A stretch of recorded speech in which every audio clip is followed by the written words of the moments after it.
同的基本公共教育服务体系初步建立，供给总量进一步扩大。3, 2, 1. 9. Đưa 3 phi hành gia lên trạm vũ trụ Thiên Cung để thực hiện nhiệm vụ kéo dài 6 tháng. Trong sứ mệnh lần này, nhóm phi hành gia tàu Thần Châu 19 sẽ tiến hành 86 nghiên cứu khoa học không gian và thử nghiệm kỹ thuật, tiến hành các hoạt động bên ngoài không gian, lắp đặt các thiết bị bảo vệ trạm Thiên Cung khỏi rác của vũ trụ. In the year 2035, the world watched in awe as the Chinese spacecraft Tianwen-3 descended onto the rust-colored surface of Mars. The landing was broadcast live, capturing the attention of millions across the globe. The mission, which had been in the making for over a decade, marked a monumental achievement, not just for China, but for humanity as a whole. As the dust settled, the implications of this historic event began to ripple through various spheres: space exploration, international relations, and technological advancements. The moment the first Chinese astronaut stepped onto Martian soil, a wave of national pride surged through China. The state-run media hailed it as a triumph of Chinese ingenuity and determination, a testament to the nation's burgeoning capabilities in science and technology. The Chinese government, eager to showcase its achievements, organized a series of celebrations that lasted for weeks. Schools held assemblies where children were encouraged to dream big, inspired by the astronauts who had ventured into the unknown. The success of Tianwen-3 became a symbol of national strength, reinforcing the narrative of China as a global leader in innovation. Meanwhile, in Silicon Valley, the atmosphere was markedly different. Elon Musk, the founder of SpaceX, had long positioned himself as the pioneer of space exploration. His vision of colonizing Mars had captured the imaginations of many, and he had invested billions into making it a reality. However, the news of China's successful landing sent shockwaves through his empire. Musk, known for his relentless ambition, felt a mix of disbelief and urgency. He had been racing against time to launch his own mission, Starship, but the Chinese achievement shifted the landscape dramatically. The implications extended far beyond national pride and corporate competition. The geopolitical ramifications were profound. The United States, which had long been the leader in space exploration, found itself in a precarious position. The Biden administration, already grappling with various domestic issues, faced mounting pressure to respond. In a press conference, the president emphasized the importance of maintaining American leaderships in space, announcing an accelerated timeline for NASA's Artemis program, which aimed to return humans to the moon and eventually reach Mars. Yet, it was clear that the landscape had changed. The race to Mars was no longer a solitary American endeavor, but a global competition. International reactions varied widely. European nations, initially supportive of American-led initiatives, began to reconsider their positions. France and Germany proposed a collaborative mission with China, suggesting that humanity's exploration of Mars should transcend national boundaries. This proposal sparked heated debates within the European Union, reflecting a growing desire for a more cooperative approach to space exploration. The idea of joint missions, where scientists from different countries would work together, began to gain traction, fueled by the belief that collaboration could lead to more significant discoveries. In contrast, Russia, feeling overshadowed by both the US and China, intensified its own space program. The Russian space agency, Roscosmos, announced plans for a manned mission to Mars, emphasizing its historical legacy in space exploration. The Kremlin framed this move as a necessary step for national security, arguing that Russia must remain a formidable player in the new space race. This resurgence of interest in space exploration led to a flurry of activity across the globe, as nations scrambled to assert their presence on the interplanetary stage. Back in China, the successful landing on Mars opened new avenues for technological advancements. The Chinese space program, already robust, experienced an influx of funding and talent. Universities across the country launched specialized programs focused on aerospace engineering and planetary science. Young scientists and engineers flocked to the field, inspired by the prospect of contributing to the next phase of space exploration. The government, recognizing the potential for innovation, established partnerships with private enterprises, fostering a culture of collaboration between state and industry. As the months passed, the implications of China's Mars mission became clearer. The discoveries made by the Tianwen-3 team began to reshape our understanding of the Red Planet. Evidence of ancient water flows, signs of microbial life, and rich mineral deposits were among the findings that captivated scientists worldwide. The data was shared openly, with China positioning itself as a leader in Martian research.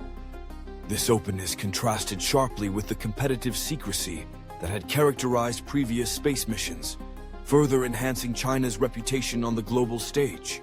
In the United States, the reaction to China's findings was mixed.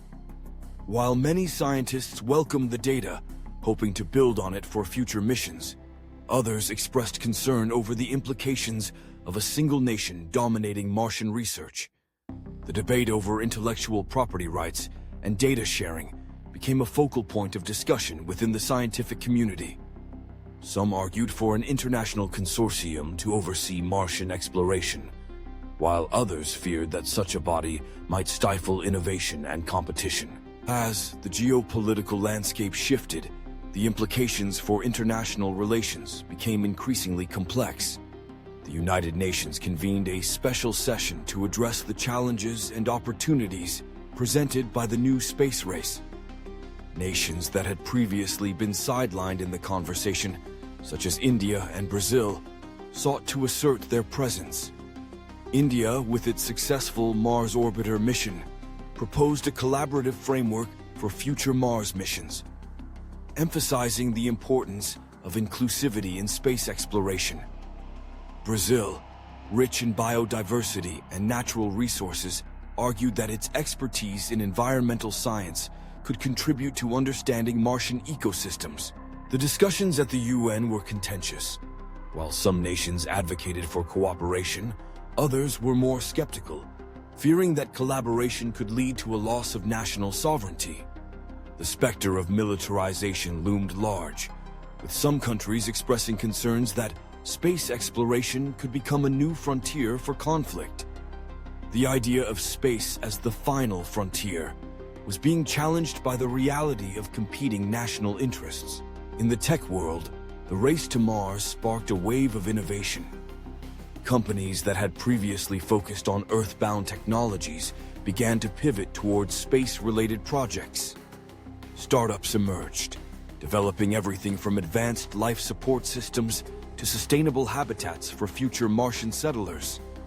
The competition to create the next generation of space technology became fierce, with venture capitalists eager to invest in promising ideas.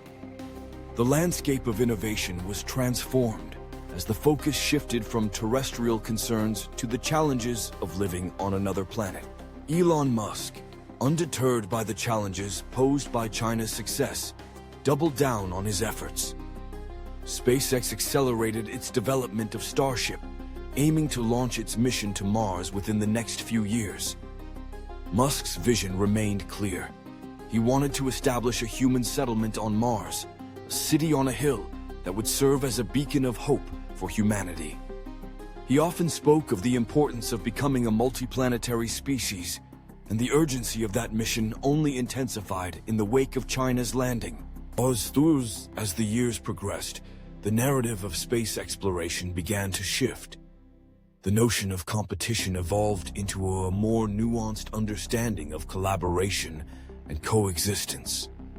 The International Space Station, which had once been a symbol of cooperation among nations, became a model for future endeavors. Scientists and engineers from different countries began to work together on joint projects, sharing knowledge and resources to tackle the challenges of space exploration. In 2038, a landmark agreement was reached at the United Nations, the Outer Space Cooperation Treaty. This treaty established guidelines for the exploration and utilization of celestial bodies, emphasizing the importance of collaboration while respecting the sovereignty of nations. It aimed to prevent conflicts over resources and ensure that the benefits of space exploration were shared equitably among all nations. The treaty was celebrated as a significant step forward, reflecting a growing recognition that humanity's future in space would depend on cooperation rather than competition. As the decade progressed, the landscape of space exploration continued to evolve. The first human mission to Mars, led by a coalition of nations, was launched in 2041. Astronauts from China, the United States, the European Union, India, and other nations embarked on a journey that would redefine humanity's relationship with the cosmos. The mission was marked by a spirit of collaboration, with scientists working together to conduct experiments and gather data about Mars. The success of the mission marked a turning point in human history. The astronauts returned to Earth with a wealth of knowledge, not just about Mars, but about the potential for cooperation among nations. The experience fostered a new sense of unity as people across the globe celebrated the achievements of their representatives. The mission became a symbol of what humanity could accomplish when it set aside differences and worked together. In the years that followed, the focus of space exploration shifted from competition to collaboration. The lessons learned from the Mars missions informed policies on Earth, encouraging nations to address pressing issues such as climate change, resource management, and technological equity. The spirit of cooperation that had emerged from the race to Mars began to permeate other areas of international relations, fostering dialogue and understanding among nations. As humanity looked to the stars, the implications of China's successful landing on Mars reverberated through society. The event had catalyzed a transformation, reshaping the way nations interacted, the way technology was developed, and the way people viewed their place in the universe. The dream of exploring other planets became a shared vision, one that transcended borders and united humanity in a common purpose. In the end, the successful landing on Mars was not merely a triumph for China, it was a turning point for all of humanity. It served as a reminder that the cosmos belonged to everyone, and that the challenges of our time could only be addressed through collaboration and mutual understanding. As the world looked to the future, it did so with a renewed sense of hope, inspired by the possibilities that lay beyond the stars.